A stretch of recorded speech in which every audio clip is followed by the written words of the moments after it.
The Arabian Nights.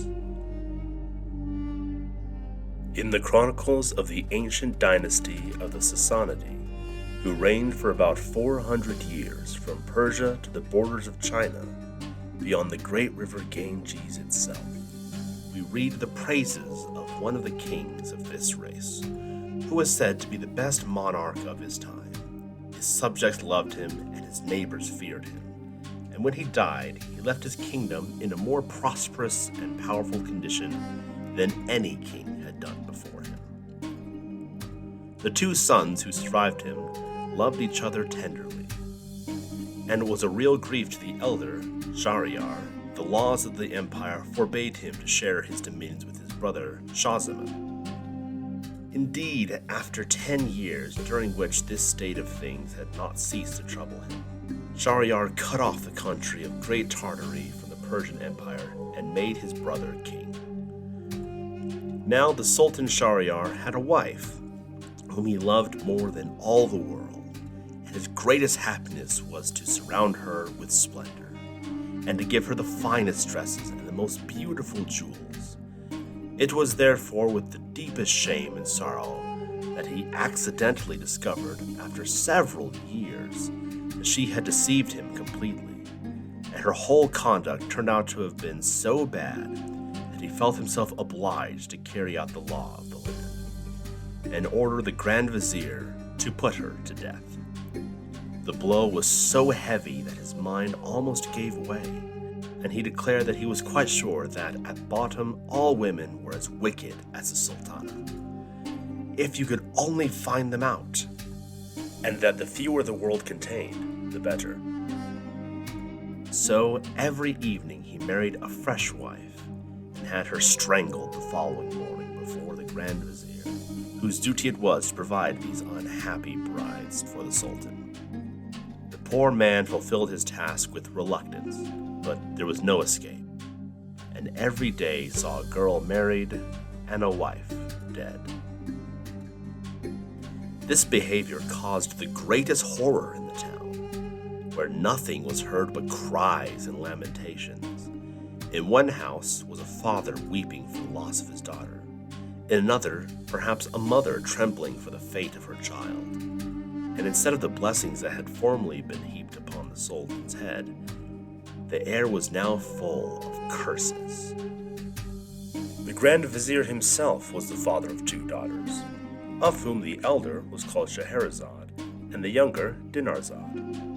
Dinarzade had no particular gifts to distinguish her from other girls, but her sister was clever and courageous in the highest degree. Her father had given her the best masters in philosophy, medicine, history, and the fine arts. And besides all this, her beauty excelled that of any girl in the kingdom of Persia. One day, when the Grand Vizier was talking to his eldest daughter, who was his delight and pride, Scheherazade said to him, "Father, I have a favor to ask of you. Will you grant it to me?" "I can refuse you nothing," replied he. "That is just and reasonable." "Then listen," said Scheherazade. "I am determined to stop this barbarous practice of the Sultan's, and to deliver the girls and mothers from the awful fate that hangs over them." "It would be an excellent thing to do," returned the Grand Vizier. "But how do you propose to accomplish it?" "My father," answered Scheherazade, "it is you who have to provide the Sultan daily with a fresh wife, and I implore you, by all the affection you bear me, to allow the honor to fall upon me." "Have you lost your senses?" cried the Grand Vizier, starting back in horror. "What has put such a thing into your head? You ought to know by this time what it means to be the Sultan's bride." "Yes, my father, I know it well," replied she, "and I am not afraid to think of it. If I fail, my death will be a glorious one, and if I succeed, I shall have done a great service to my country." "It is of no use," said the Grand Vizier. "I shall never consent. If the Sultan was to order me to plunge a dagger into your heart, I should have to obey. What a task for a father! Ah! If you do not fear death, fear at any rate the anguish you would cause me." "Once again, my father," said Scheherazade, "will you grant me what I ask?" "What? "Are you still so obstinate?" exclaimed the Grand Vizier. "Why are you so resolved upon your own ruin?" But the maiden absolutely refused to attend to her father's words, and, at length, in despair, the Grand Vizier was obliged to give way, and went sadly to the palace to tell the Sultan that the following evening he would bring him Scheherazade. The Sultan received this news with the greatest astonishment. "How have you made up your mind," he asked, "to sacrifice your own daughter to me?" "Sire," answered the Grand Vizier, "'tis her own wish. Even the sad fate that awaits her could not hold her back." "Let there be no mistake, Vizier," said the Sultan. "Remember that you will have to take her life yourself. If you refuse, I swear that your head shall pay forfeit." "Sire," returned the Vizier, "whatever the cost, I will obey you. Though a father, I am also your subject." The Sultan told the Grand Vizier he might bring his daughter as soon as he liked. The Vizier took back this news to Scheherazade, who received it as if it had been the most pleasant thing in the world. She thanked her father warmly for yielding to her wishes, and seeing him still bowed down with grief, told him that she hoped he would never repent having allowed her to marry the Sultan. Then she went to prepare herself for the marriage, and begged that her sister Dinarzade should be sent for to speak to her. When they were alone, Scheherazade addressed her thus: "My dear sister, I want your help in a very important affair. My father is going to take me to the palace to celebrate my marriage with the Sultan.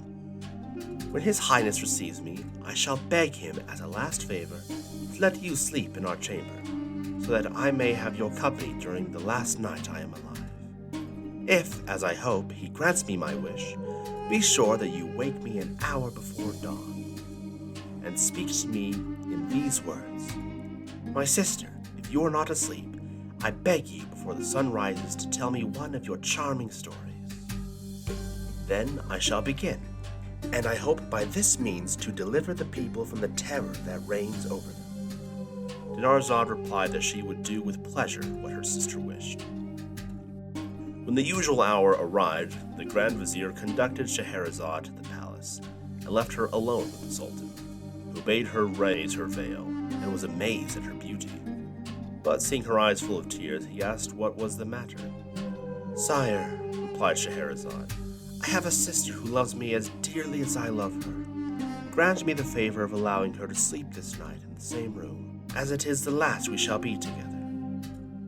Shahryar consented to Scheherazade's petition, and Dinarzade was sent for.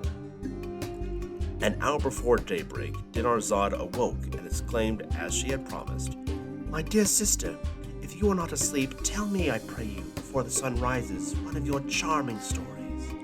It is the last time I shall have the pleasure of hearing you." Scheherazade did not answer her sister, but turned to the Sultan. "Will your Highness permit me to do as my sister asks?" said she. "Willingly," he answered. So Scheherazade began.